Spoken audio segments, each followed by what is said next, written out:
Hi, everyone. Welcome to Waste 360's Nothing Wasted podcast. On every episode, we invite the most interesting people in waste, recycling, and organics to sit down with us and chat candidly about their thoughts, their work, this unique industry, and so much more.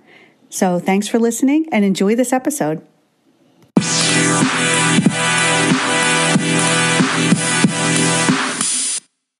Hi, everyone. This is Liz Bothwell from Waste 360 with Matt Karmel, attorney from Riker Danzig Environmental Law. Welcome, Matt, and thanks for being on the show today. Thank you very much. It's really exciting to be here on this podcast with you. So, Matt, we usually start at the beginning. So if you could just tell us a little bit about your background and what sparked your interest in sustainability. Absolutely. So I've been practicing environmental law for Riker Danzig law firm for a little while now. And a lot of what we do is focused on regulatory compliance, site remediation, in other words, the remediation of contaminated sites, and other more traditional, protective actions. How do we address a harm to the environment? How do we prevent a harm to the environment in a more traditional setting? And one of the things that I've started to think about is going through that practice is, what else can we do to affect change, to support sustainable businesses? It's I think we've all heard the comment that, you vote with your dollar 1,000,000 times a day. And I started to think, how can I vote with my time as well? And that has drawn me within the environmental law field to focusing on things that I view as more sustainable. And so through some different fits and starts and thinking about it and trying to figure out how to be involved with more projects like that, there was an opportunity a couple years ago when Governor Chris Christie of New Jersey signed legislation setting a food waste reduction goal in New Jersey, 50% reduction by 2030. And at that moment, it was clear that food waste was going to start taking off in New Jersey, not just because of the sort of national policy and impact discussion that was going on, but because we had some different stars aligning in New Jersey. And I said, okay, this is my shot. This is my shot to start doing the things in my everyday that I'm interested in doing. The way to try to vote more with my career in a sustainable way. And so, it was like any good journey, a lot of different steps, a lot of different talking to people and thinking about things, and then, having a lot of different opportunities, and in some instances, creating opportunities to work on the issue, to be involved in the issue. And I'm very lucky to have had those opportunities over the last couple of years, and that brings me, I think, closer to today, which is started working with the really, staying involved with food waste, and now it's really become such a major issue in New Jersey, where you have, dozens of pieces of legislation over the past year that have been targeting food recovery, food waste, culminating in Governor Murphy signing the New Jersey food waste recycling legislation in early April, which will require commercial generators to source, separate, and recycle food waste. Well, I think that's a long answer to your question, but I could go a lot longer too. It's something that I'm passionate about and excited about, so it's easy to do so. Oh, I love that you're so passionate about it, and it does come through. And speaking of what Governor Murphy just signed, I know that you have recently written about that on Waste 360. Can you dive a little bit more into that, like what it means for the waste generators and moving forward and trying to enact it? Absolutely. So the law has several different components. the main component that the article focuses on, and I think most people care about, is what I'll call a commercial food waste recycling mandate. And what that means is there's certain large quantity food waste generators that are going to be required to source, separate, and recycle food waste in certain instances. Now, there's a whole bunch of caveats and wiggle room in what I just said, and that gets to, okay, that sort of short sentence is easy and understandable, but at the same time, what does it mean? Who is subject? And really, how are we going to implement it? And that's where we are standing with the food waste recycling legislation. Standing at the point where it has now been signed into law, and we have, I think, the industry is trying to get a handle on what are the questions that we need to ask and what are the gaps in the legislation. And once we sort of put those questions on the table, we can start to figure this out, because the mandate itself doesn't go into effect until 18 months from its signing, so that's October 2021. And so we have a little bit of time. That's not forever in the regulatory landscape. It's actually a decently tight window to get all the things in place that we're talking about. But we're in a sense at step one of, okay, we have this law, let's figure out what we need to do to implement it. Great. And I know that, like you said, there are a ton of questions that will come out of this and that need to be worked through. But can the food waste recycling infrastructure keep up with the increased food waste that will come once this is all rolled out? So the answer in the short term is it depends how you define food waste recycling infrastructure. So in New Jersey, it typically takes 12 to 24 months to permit and site a full-blown commercial scale composting or anaerobic digestion facility. Can take longer, but so that's sort of the lead time for that type of facility. And so there are only 4 fully permitted commercial scale composting and anaerobic digestion facilities in New Jersey right now. So certainly those 4 can't accommodate all of the waste being generated in New Jersey, which, by the way, one estimate from the DEP, the New Jersey Department of Environmental Protection, is that there's 1.3 to 1.4 million tons of food waste being generated every year and sent to landfills and incinerators. So that gives you a size of the scope. Certainly 4 facilities are not taking care of that yet. But so it will be difficult, if not impossible, to expand that infrastructure in 18 months. That doesn't mean we shouldn't get started, because we should. But that number also misses out on a couple other things. The 4 facilities, there are other facilities in New Jersey that operate on a smaller scale under different types of permits. And then we can sort of talk about, okay, well, there are on-site food waste recycling options that don't require the permit the same way or require slightly different permits. And so there are more quickly scaling technologies that we can use and practices.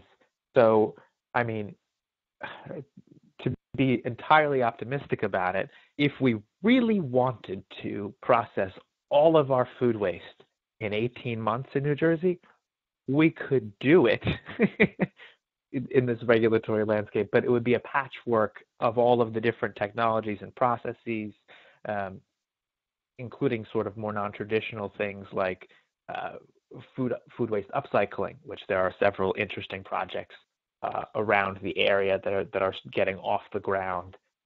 So it's one of those things. The infrastructure, the physical infrastructure, doesn't yet exist, but it's possible that we could get there if we were creative and driven and working that way. it's my hope that we're going to do as good a job as we can. And that's, I think, all the industry really can do is we've got this target, and let's work towards it. Let's get as many facilities permitted as we can in a safe and responsible manner, and let's see what other options are out there and figure out, are there on-site options that work for specific generators? Are there food donation options that work for different generators? Because food donation is such an important part of this. And I mean, of that 1.3 million tons that we were talking about, estimates range that it's between 40 and 60% edible. So it's all of these different solutions that make up the infrastructure, but at its core, the infrastructure is not there yet, at least. We just would have to see how we can get it there. Right. Well, and I like your optimistic outlook. That always helps because you have to work towards something, right? Exactly. Because there's a lot of very intelligent, very nice people, people who embrace this vision, working towards this goal.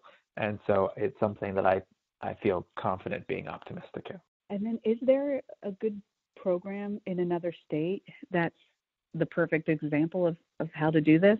I think it's a function of borrowing what works from other states, because I think each state has some specific considerations and concerns and different things.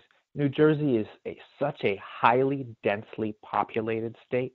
I know we have areas that are less densely populated, but it's just there's so many different factors that it's hard to pull from one program. But for instance, New York State is sending out letters to generators that might be subject to the New York food waste recycling mandate, and taking that affirmative step of selecting those people and telling them that they might be subject. That's something that I think probably would be good to borrow, and is one of the questions for implementation of this legislation, which is, how are people going to know if they're subject? I mean, the average business is not tracking its food waste, and to be one of the sort of gates for being subject to the legislation is generating 52 tons or more per year of food waste. So if people aren't tracking it, how do they know they're in it? And that's where I think guidance and following that New York model would probably be helpful. Absolutely. And then to your point about talking with the waste generators, is there a whole education side of things for them that will help this go smoothly? So that's something that's being discussed extensively now. There is a little bit in the legislation about requiring the New Jersey Department of Environmental Protection to provide some guidance. And I know that the New Jersey Composting Council and other groups, the Association of New Jersey Recyclers, Sustainable Jersey City, a lot of people who are involved in this and supported the legislation are thinking about how to advise businesses, because we don't want this to be a big lift for businesses. It is a new requirement, and so with any new requirement, we want to try to make everyone understand how easy it can be. And so that's something that's ongoing, and we're trying to figure out how to make this as simple for business as possible. Great. And then, Matt, do you think that the pandemic is pushing the industry and consumers in general to focus more on food waste?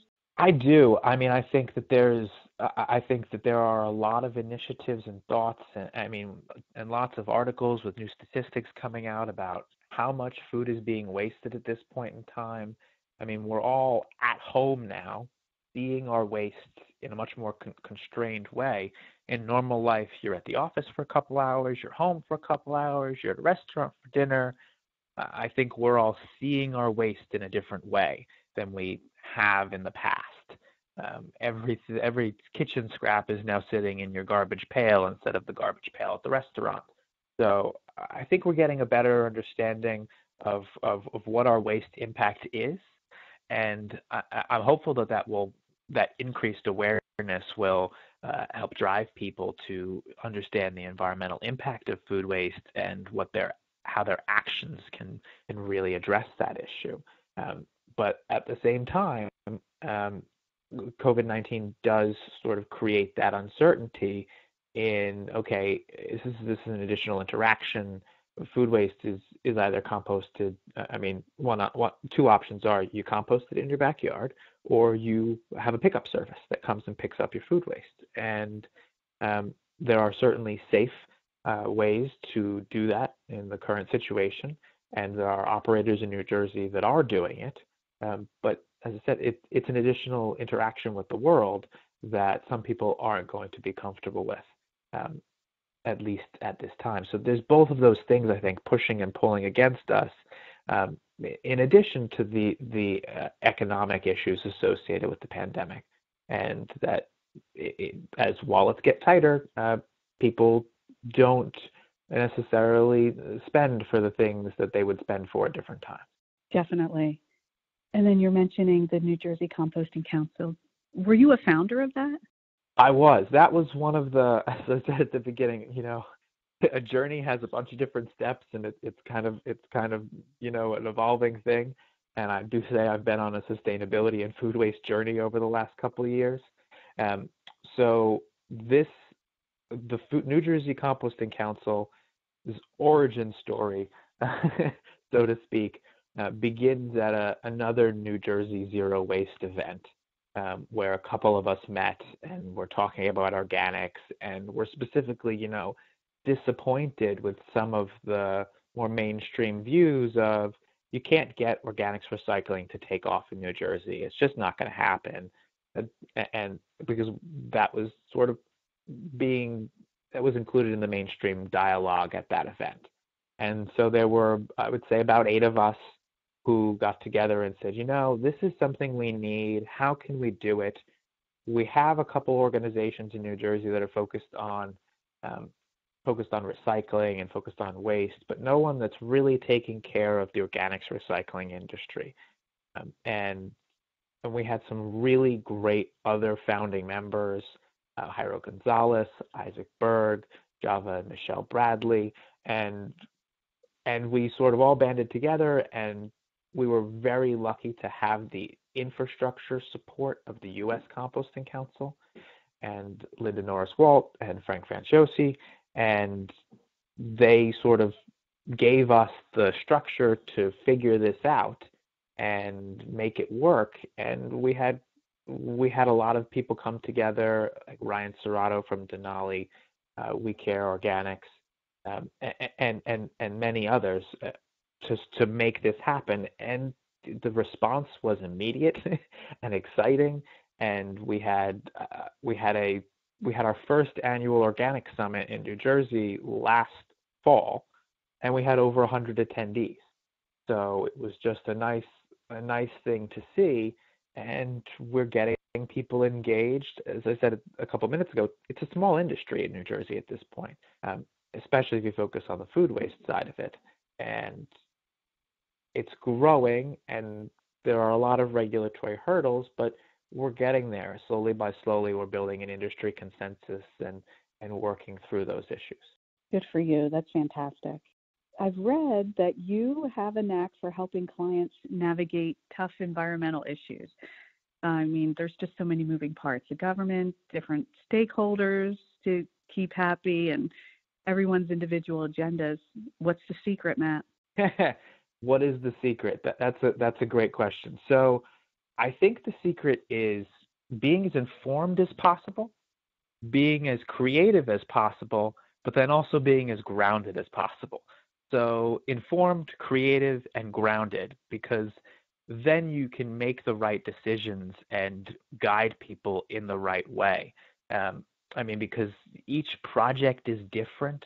So you want to bring a wide variety of knowledge and understanding to it. But you also want to say, okay, so this has worked in the past, maybe we'll try it here, but you need to be able to adapt in the moment. So I think that it does come down to creativity a lot, and creativity that is, sourced in reason and judgment and experience. But it is difficult, and it can be frustrating for people because it's a high, food waste, environmental, they're very complicated fields of law, and sometimes I refer to them as esoteric because, if we have just a couple businesses doing each thing, then it's not like there is a huge market for this where where there's a lot of resources. It's really a lot more case-by-case basis and figuring it out. That makes it difficult too. Definitely. Well, it sounds like you have the answer. So I think a lot of people could learn from you. And then like you said earlier, you've been doing this a little while. Are you happy with what you've seen, in the last few years or close to a decade around sustainability, whether that's from a legal perspective or consumer? Like, do you feel like progress is being made? I guess I'm more comfortable saying that I feel like momentum is building. I think progress is being made. And I think progress is a nonlinear concept. So progress means one step forward, two steps back, three steps forward. It changes in different kinds of things. As a lawyer and someone who's thinking of this, how can the legal field support sustainability? I think that discussion is in, I would say, earlier stages. It's kind of piecemeal. There are a lot of different ways that the legal field supports sustainability. And I, for instance, like within advertising law, there's the concepts of advising businesses on environmental claims. And then within more regulatory work, there's helping businesses get permits for sustainable activities.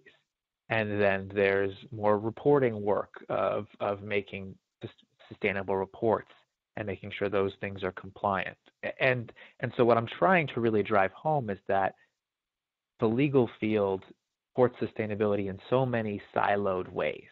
And it can be hard to get a comprehensive picture of, for instance, no one would bat an eye if I called myself an environmental lawyer, but people will go, what do you do if I were to call myself a sustainability lawyer?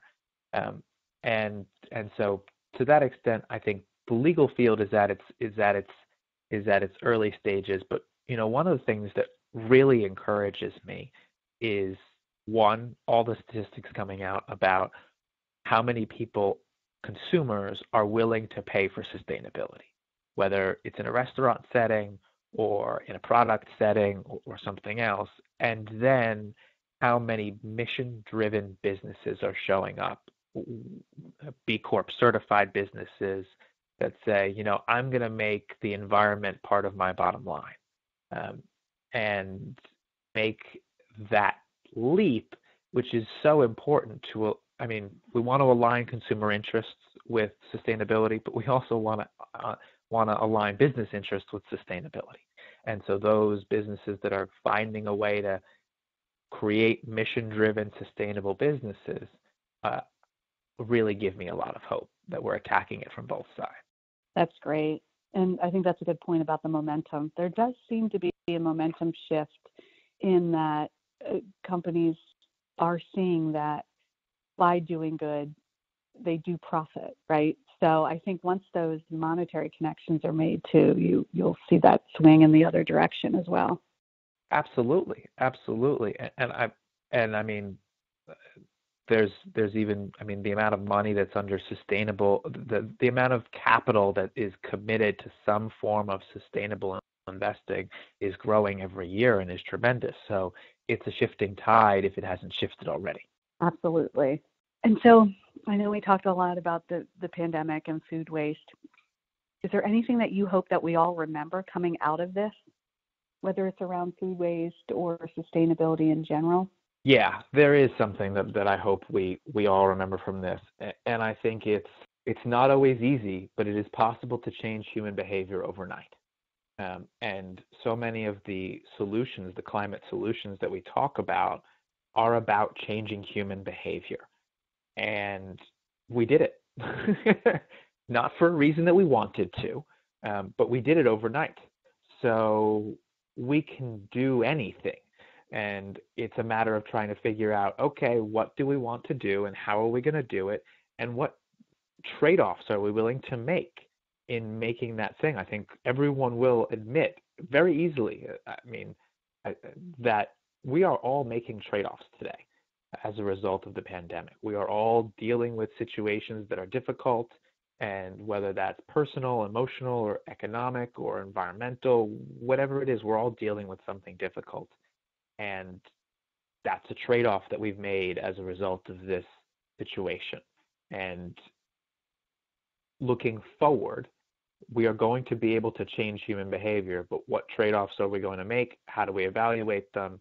So that's both the optimistic side and sort of also the jarring side. Can you even believe that we've all made this major change overnight? It seems sort of unimaginable sometimes that when I look at the calendar and say, I've been working from home for over a month. I never thought for a million years I would be working from home for over a month. But here we are, adjusting, learning, doing, and getting through this together. So true. So Matt, what's next for you? You've accomplished so much already. What's on your list? I have a couple things on my list. I want to keep working with more sustainable businesses. I mean, that's what I've set out as my personal professional goal, to advise those businesses and help them to grow and succeed, and really develop personal, strong relationships with those businesses, and more importantly, the people who run them and the people who support them, because that's what I believe in and where I want to be. That's fantastic. Well, Matt, I loved having this conversation. I love that you're putting so much energy and brain power behind this, and you're going to make the world a better place because of it. So thank you so much, and I look forward to keeping in touch. Excellent. Thank you very much. Thank you. Talk soon.